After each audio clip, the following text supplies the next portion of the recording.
देशासाठी जन्म आपला, सेवा आपले काम, सेवा आपले काम. त्याच्यासाठी चंदन होऊन, त्याच्यासाठी चंदन होऊन झिजवीन माझे प्राण, झिजवीन माझे प्राण. अध्यक्ष महाशय, पूज्य गुरुजन वर्ग आणि इथे जमलेल्या माझ्या बालमित्रांनो, आज मी तुम्हाला 15 ऑगस्ट स्वातंत्र्य दिनाबद्दल 4 शब्द सांगणार आहे. ते तुम्ही शांतपणे ऐकावे ही नम्र विनंती. सर्वप्रथम सर्वांना स्वातंत्र्य दिनाच्या खूप खूप शुभेच्छा. आजच्याच दिवशी म्हणजे 15 ऑगस्ट 1947 रोजी एक सोनेरी पहाट झाली आणि आपला भारत देश इंग्रजांच्या गुलामगिरीतून मुक्त झाला. सुमारे 150 वर्ष पारतंत्र्य असणारा आपला देश स्वतंत्र झाला.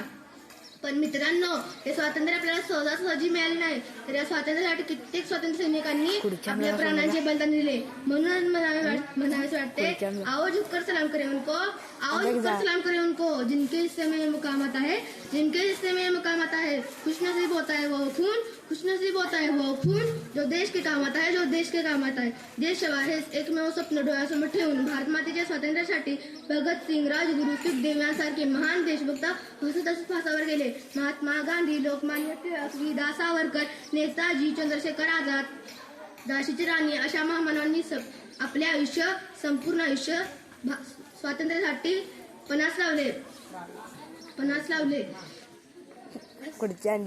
यांसारख्या महान क्रांतिकारकांच्या त्यागातून व बलिदानातून आपल्याला हे स्वातंत्र्य प्राप्त झाले. म्हणूनच आजचा हा दिवस खूपच गौरवशाली आहे. अनेक जाती धर्माच्या लोकांनी एकत्र येऊन सुमारे 150 वर्ष इंग्रजांच्या गुलामीतून थोपणाऱ्या देशाला स्वतंत्र केले.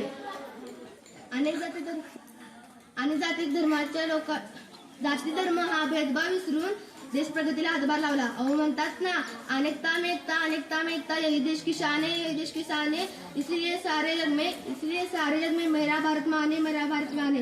म्हणून आम्ही सर्व धर्माचे भेद विसरून आपल्या देशाला अधिक सुजलाम सुफलाम बनवू, आपल्या देशाचे ऐक्य टिकून ठेवण्यासाठी नेहमी प्रयत्नशील राहू. एवढे पण मी माझ्या भाषण संपवतो. जय हिंद, जय भारत.